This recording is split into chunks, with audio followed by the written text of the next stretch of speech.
Hello વિદ્યાર્થી મિત્રો, હું છું વિજય પટેલ. બાયોલોજીની અંદર આપનું હાર્દિક સ્વાગત કરું છું.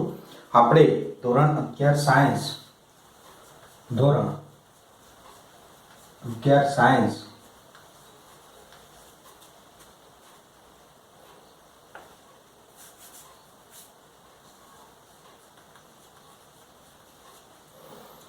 સાયન્સ પ્રકરણ નંબર 8 વિશે વાત કરતા હતા, જે કોષના સંદર્ભમાં છે. આજનો આપણો ટોપિક છે કે રિબોઝોમ્સ અને સમાવિષ્ટ રચના. તો ટોપિક છે રિબોઝોમ્સ અને સમાવિષ્ટ રચના.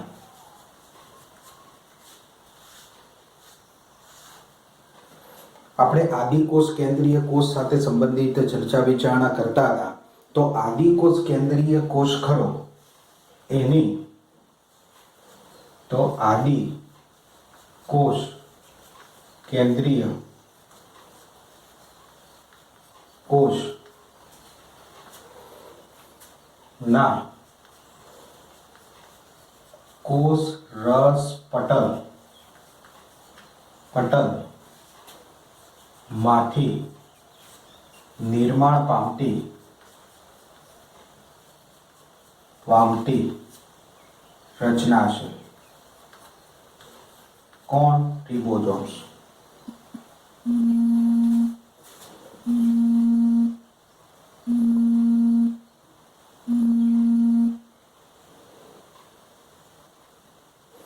તો આદિકોષ કેન્દ્રીય કોષના કોષ રસ પટલમાંથી નિર્માણ પામતી રચના એ રિબોઝોમ્સ છે.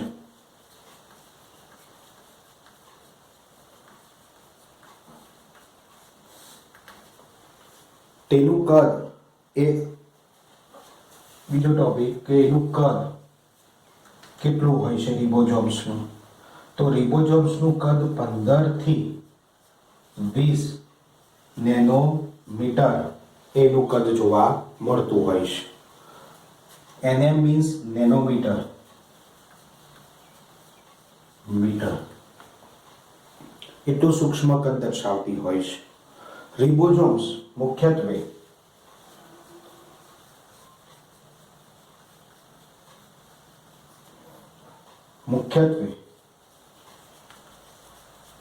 બે ભાગનો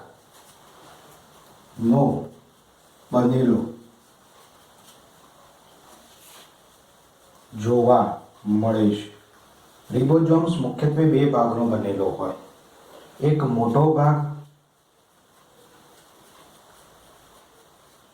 અને એક નાનો ભાગ. દાખલા તરીકેની રચના એ સામાન્ય રીતે દોરું તો આ રીતે એ રિબોઝોમ્સ.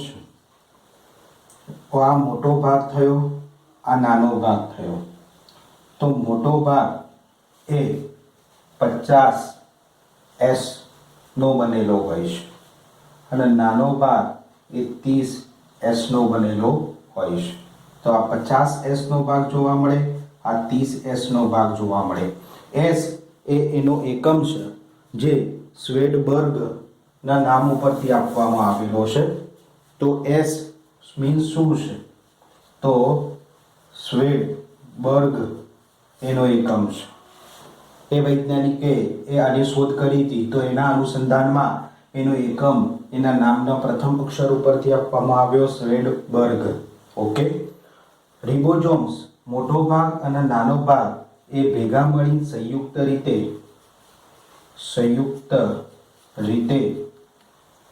70S નો રિબોઝોમ્સ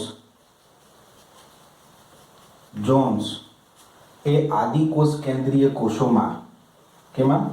આદિકોષ કેન્દ્રીય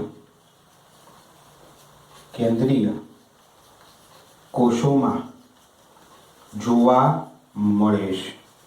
તો આદિકોષ કેન્દ્રીય કોષોમાં 70 સેન્ડબર્ગ એ રિબોઝોમ્સ એ જોવા મળતા હોય છે. હવે એના કાર્યના સંદર્ભમાં એ આપણે અભ્યાસ કરીએ કે રિબોઝોમ્સનું કાર્ય એ કેવું છે.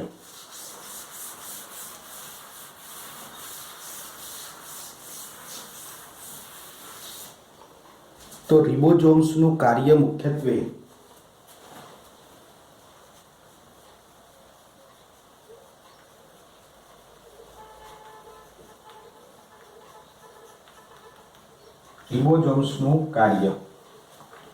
રિબોઝોમ્સનું કાર્ય મુખ્યત્વે પ્રોટીન સંશ્લેષણનું છે.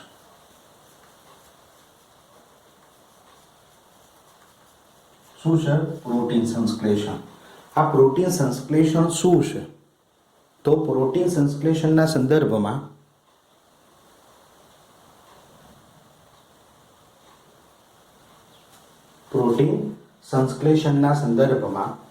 એ આપણે વાત કરીએ તો ડીએનએ માંથી મળતી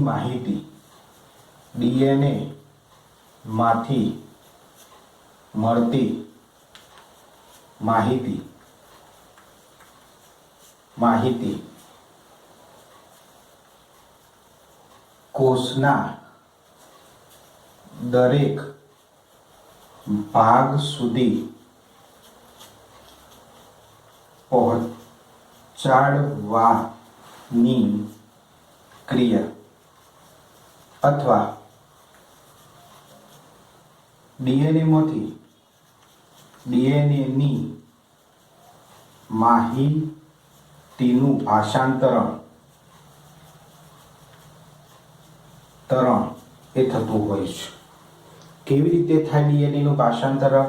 તો ડીએનએ માંથી જે પણ માહિતી નીકળે છે એ mRNA સ્વરૂપે નીકળે છે, મેસેન્જર આરએનએ સ્વરૂપે. DNA means deoxyribonucleic acid, RNA means ribonucleic acid.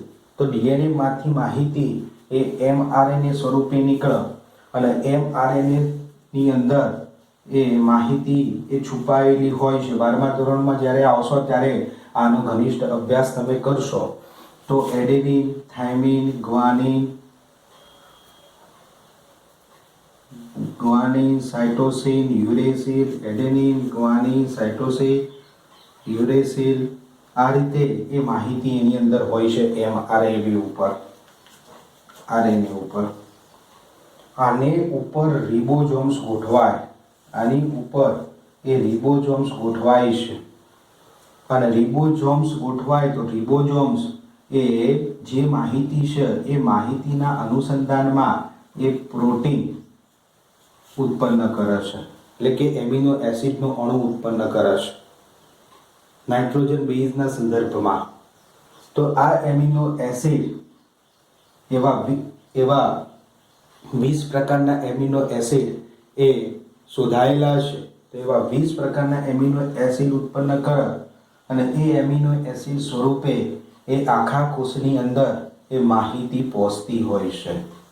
તો આ સમગ્ર ક્રિયાને mRNA માંથી મળેલી માહિતી એ સમગ્ર કોષની અંદર ફેલાવવી એ પ્રોટીન સ્વરૂપે. તો એને તમે શું કહી શકો છો? પ્રોટીન સંશ્લેષણ તરીકે તમે ઓળખી શકો છો. બીજું, આની સાથે સાથે એ પ્રોટીનનું અણુનું નિર્માણ એ અહીંયા એ કરતો હોય છે. હવે જો કોઈ પણ mRNA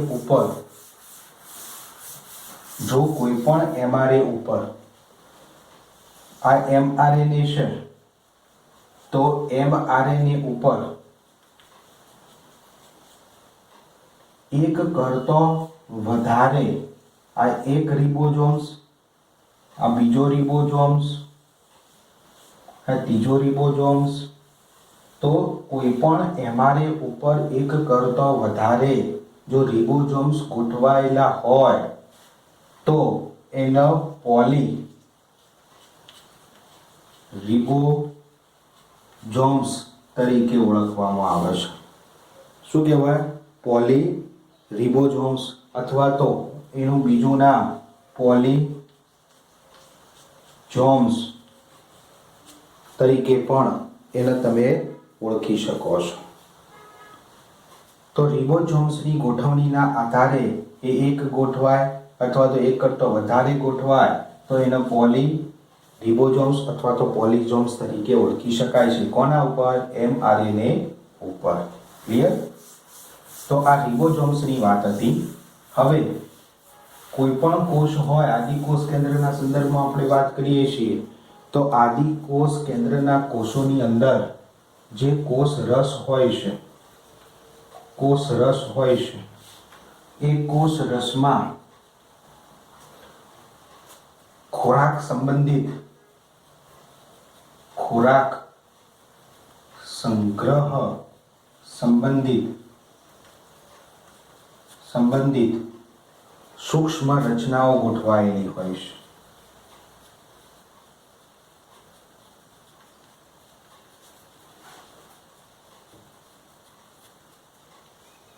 સૂક્ષ્મ રચનાઓ ગોઠવાયેલી હોય છે. ખોરાક સંબંધિત, ખોરાકનો વિવિધ પ્રકારે ખોરાકનો સંગ્રહ કરે છે. કઈ સૂક્ષ્મ રચનાઓ હોય છે? તો એના અનુસંધાનમાં એ આપણે વાત કરી કે ફોસ્ફેટ કણિકાઓ સ્વરૂપે,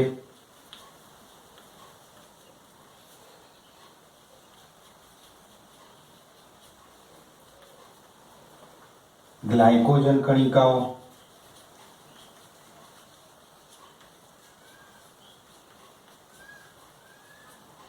સિયાનોફાઇસિયલ કણિકાઓ,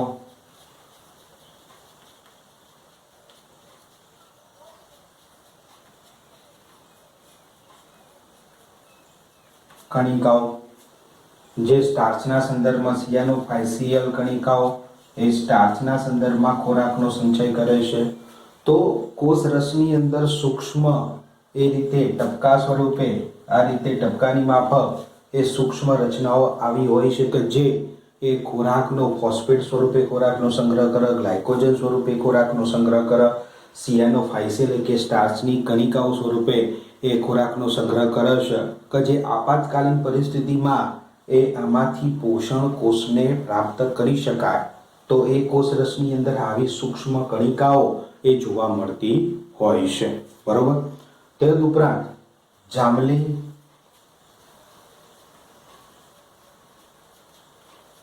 લીલ, હરિત, લીલ અને બેક્ટેરિયા જેવા સજીવોમાં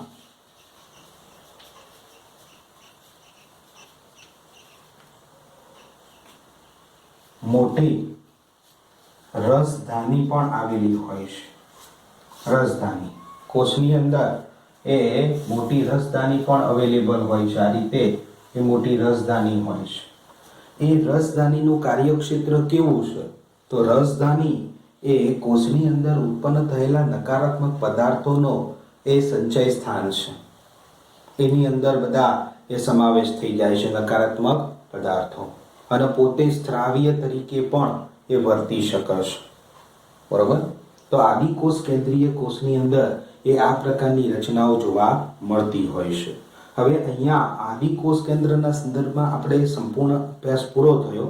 હવે સુકોષ કેન્દ્રના સંદર્ભમાં એ આપણે અભ્યાસ શરૂ કરીએ કે સુકોષ કેન્દ્રીય કોષ એ કેવો હોય છે.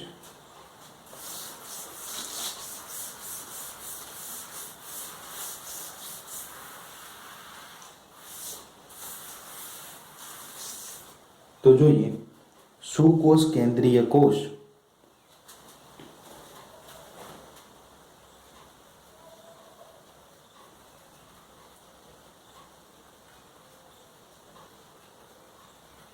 સુકોષ કેન્દ્રીય કોષના સંદર્ભમાં આપણે મુદ્દા જોઈએ તો પ્રોટિસ્ટા,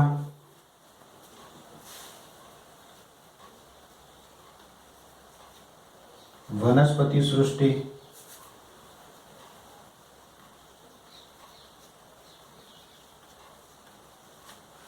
પ્રાણી સૃષ્ટિ,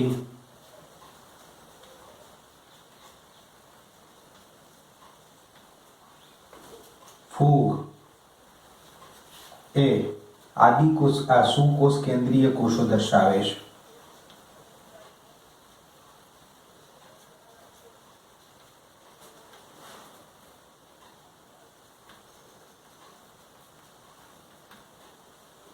સુકોષ કેન્દ્રીય કોષો ના સંદર્ભમાં એમનું કોષ કેન્દ્ર કેવું હોય છે?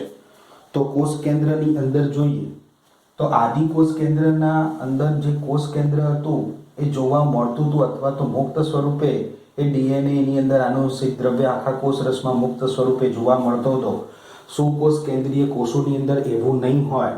કોષ હશે તો કોષની અંદર એ ફરજિયાતપણે સુવિકસિત રીતે એ કોષ કેન્દ્ર જોવા મળશે અને કોષ કેન્દ્રના ફરતે એક પટલમય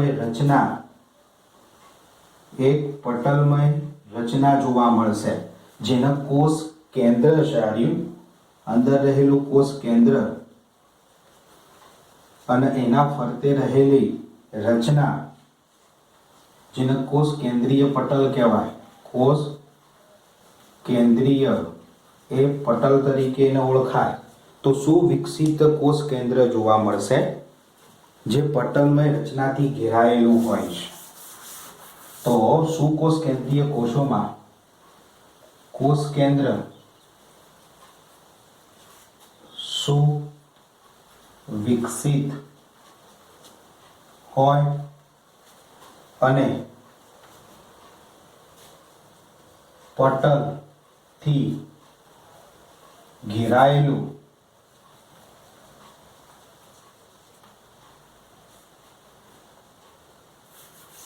પટલથી આવરિત જોવા મળે છે જેને કોષ કેન્દ્રીય પટલ અથવા તો કોષ કેન્દ્ર પટલ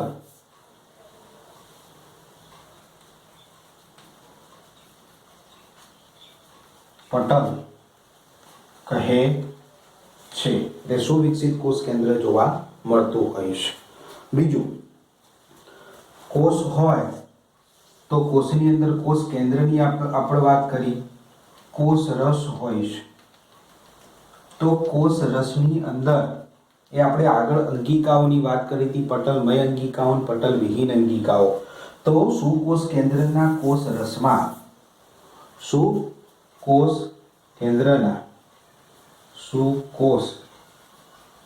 કેન્દ્રીય કોષના કોષ રસમાં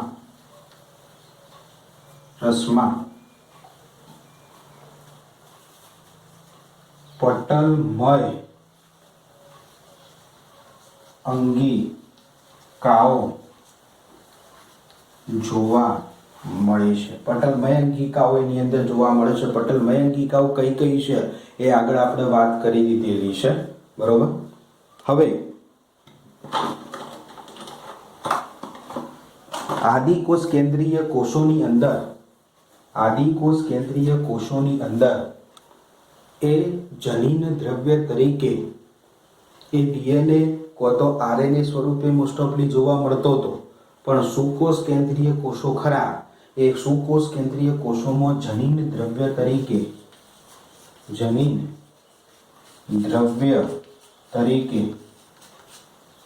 ડીએનએ જોવા મળશે. ડીએનએ જોવા મળે છે જે કોષ કેન્દ્રમાં ગોઠવણી દર્શાવે છે. કોષ કેન્દ્રની અંદર ગોઠવણી એ દર્શાવતો જોવા મળે છે ડીએનએ. કોષ કેન્દ્રની અંદર ડીએનએ એ કેવા સ્વરૂપે હોય છે? તો કોષ કેન્દ્રની અંદર ડીએનએ એ કોષ કેન્દ્રની અંદર ડીએનએ એ રંગસૂત્ર સ્વરૂપે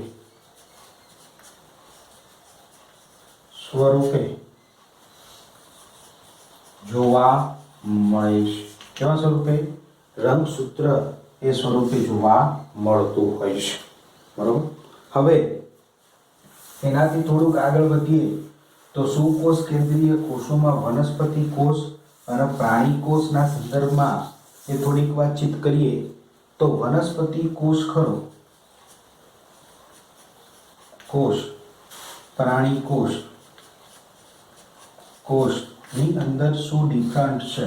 સુકોષ કેન્દ્રીય કોષોમાં બંને સુકોષ કેન્દ્રીય કોષોથી યુક્ત છે. બંનેની અંદર સુકોષ કેન્દ્રીય પ્રકારના જ કોષો જોવા મળે છે. પણ વનસ્પતિ કોષ હોય તો કોષની ફરતે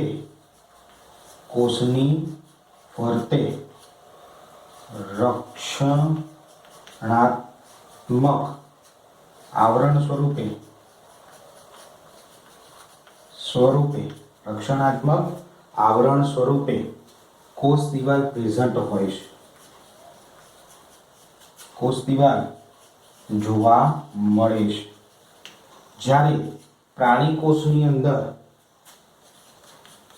કોષ દિવાલનો અભાવ જોવા મળે છે.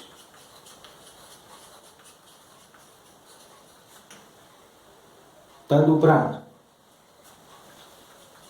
બીજી એક વાત કરીએ તો રંજક દ્રવ્યો અને મોટી કેન્દ્રસ્થ રસધાની એ વનસ્પતિ કોષની અંદર હાજર હોય છે. રંજક દ્રવ્યો હાજર જોવા મળે છે.